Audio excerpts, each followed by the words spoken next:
Hi, everybody, and welcome to the Introduction to Trauma. First, let's share the definition that we'll be going by today. The Center for Addiction and Mental Health in Canada defines trauma as the lasting emotional response that often results from living through a distressing event. Experiencing a traumatic event can harm a person's sense of safety, sense of self, and ability to regulate emotions and navigate relationships. Many times, people don't even realize that they've been through a traumatic event, especially when they're comparing it to what they consider a traumatic event to be. And so, we're going to learn today about how our bodies carry trauma that has happened to us.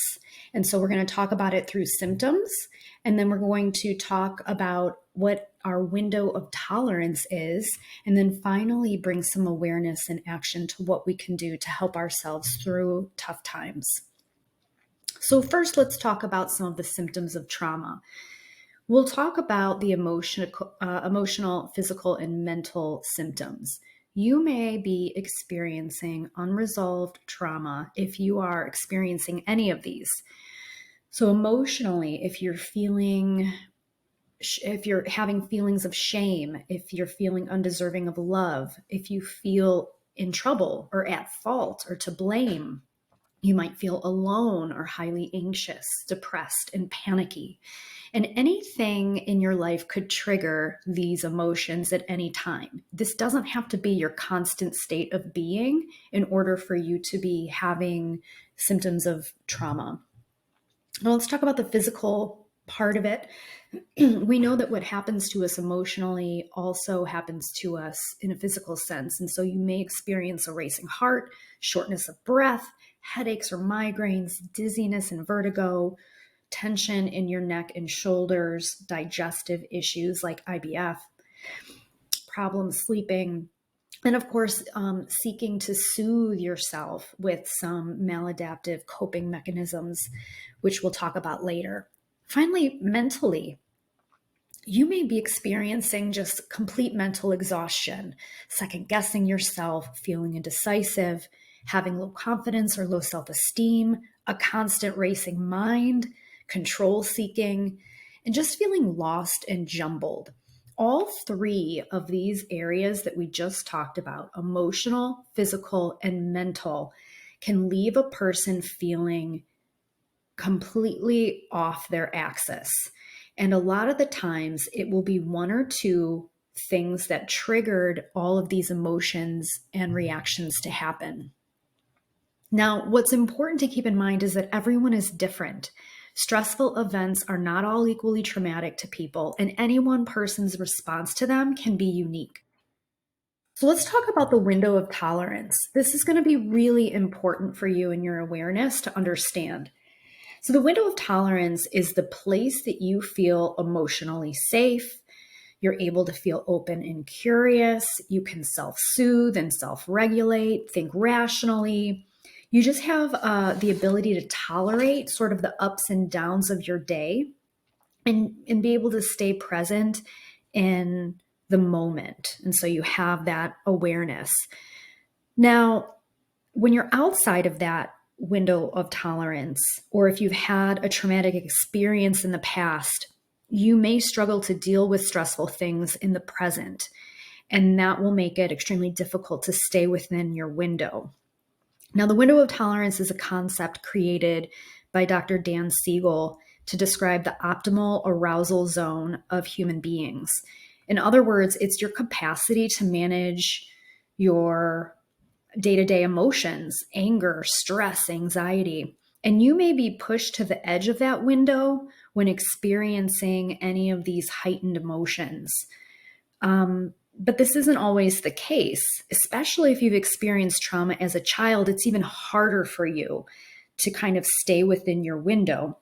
Whether your early needs weren't met or you hadn't learned how to regulate your emotions the right way, this can disrupt your nervous system, and you can find yourself overreacting to small stresses in the present or self-soothing with maladaptive practices in order to keep yourself level. And it might feel like the rest of the world is normal and they can just manage these things and be fine, and what's wrong with you? That's the inner jerk talking to you again. There's nothing wrong with you. This is just an awareness practice that you can and will achieve. So let's talk about hyperarousal. This is also known as the fight or flight response, and you may feel anxious or overwhelmed. You can react with kind of heightened aggressive outbursts. It can feel as though you're constantly on high alert, and you may also be battling negative, intrusive thoughts and becoming super critical of yourself. It could be difficult to rest, sleep, digest food. It just is this constant feeling of being on and never sort of being caught up. Hypoarousal is the freeze response. So hyperarousal is fight or flight. Hypo is the freeze. This is where you become disconnected from the present and you withdraw or dissociate, sometimes having no memory of even what's happening. You just shut the world out. These are the spans of days where you might just want to climb in bed and kind of take a nap and not really handle the world. Now, you could experience hyper and hypoarousal in response to different triggers. And for some, it could be, a complication that happens at work or the rejection of a partner. For others, it may be an intrusive thought or feeling that triggers you. So the key to managing all these states is to just stay within your window of tolerance through self-awareness, self-care, and the ability to self-soothe. So I know that sounds easier or harder than it may, but it can be done. And so this is going to take practice, but we're going to get there. Now, I added in another chart here that I want you to kind of think about day to day. How you are feeling on any given day will affect whether you are likely to spiral upward or downward. And so if I'm having a stressful day at work and I'm feeling frustrated and impatient and overwhelmed, you can see that I'm on the downward spiral. And if I don't kind of change my mindset and start to work on my self-care and ability to self-soothe, I'm going to keep spiraling downward. We really want to stay on that left side of the screen, kind of beginning with contentment and being able to spiral upward rather. And so as we talk about some of these techniques, that is the goal, okay, to stay in that window of tolerance and even thrive there. So a few tips for staying in the window of tolerance, and I'll include a link to an article as well for you to read in more detail. The first thing is mindfulness. Staying in the here and now. Notice how you're feeling in response to certain stimuli. What's stressing you out most days? What memories are popping up? Tune into yourself and do this with curiosity rather than criticism. And you can gradually become aware of these triggers. And becoming aware of them is the first step to managing them. The next thing is breathing. I can't stress enough how important deep breathing from your belly is to help ground you and bring you back to yourself if you feel like you're being triggered. Try breathing in through the nose for the count of 4. Hold it at the top. Breathe it out more slowly, maybe for the count of 5. The longer out breath will help to calm you. Physical activity is another one. Even if you're not a big fan of exercising, it helps you to get up and move your body, shift around in your physical space. If you're more prone to hyperarousal, then some vigorous physical activity may help you purge some of that overwhelm you're experiencing. You can go take a walk, you can load your dishwasher, you can scrub your floors. Anything you can do to kind of like put that energy to work will help you. Soothing your senses. This is a great one. They often talk about kind of touch, smell, hear, taste, things to look at. But remember that what soothes you in the moment will be unique to each individual. And you may want to listen to some calming music or light a scented candle. what works for you is going to be most important, and it won't work for everyone. Find what your kind of sense soothing things are. Next, challenge your thoughts. Contradict yourself. If your inner jerk is telling you that you can't do it, this is too much, you had a terrible meeting just now, you need to be able to disagree with that voice in your head and challenge it with a more positive one. And that's where the affirmations and the I am statements will come in handy. Next, of course, write things down.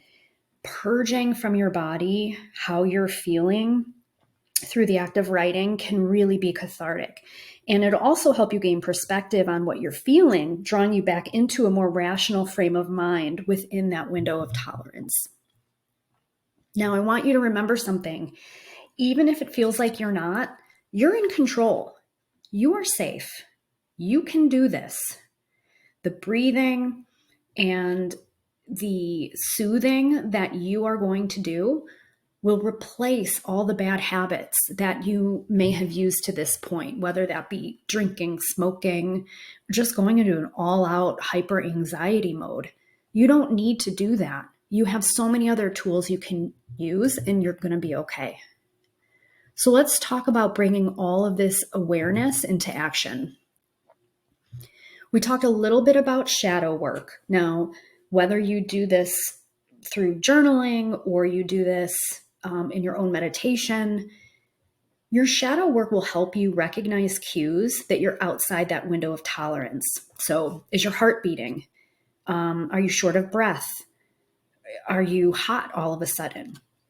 Remember and think about these moments and pause. When was the first time you felt this way? Can you trace it back to something that happened when you were a kid? Or maybe something that happened in your first job or in high school if you were late to class and didn't know there was a test that day. When did you first have this awful panicky feeling? Where do you feel it physically in your body? And what do you need to calm this emotion? Do you need control? Do you need harmony? Do you need peace? Think about what the resolution to this moment would be to make you feel better about it. And that will help you put it into perspective. So why does shadow work work? Well, again, you can put into perspective why the emotions are coming up. It gives yourself space to pause the impact and get control of it. And then you can get to the root of the issue and really heal from there.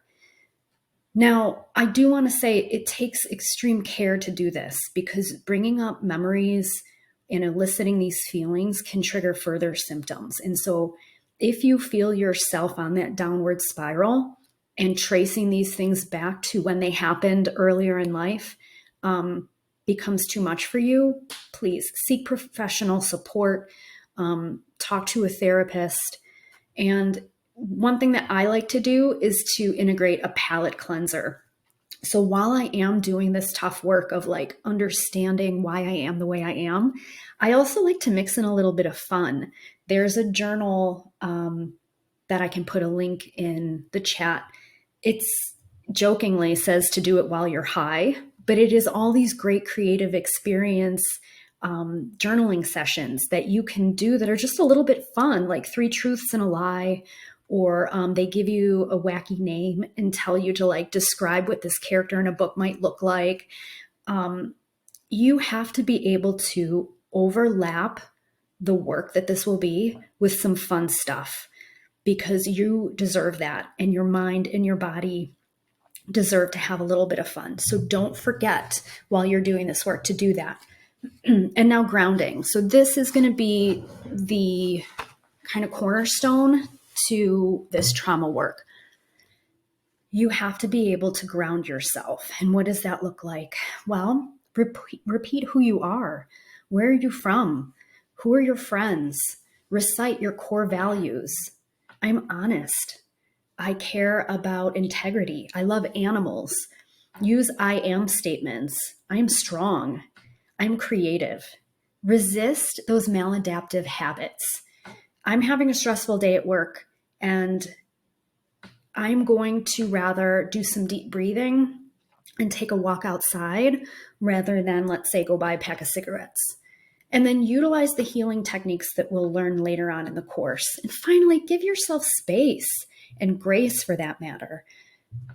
There's no need to have everything figured out in this moment. Grounding is a practice that can help you pull away from flashbacks or unwanted memories, but really just any negative or challenging emotion that you may be facing in the day.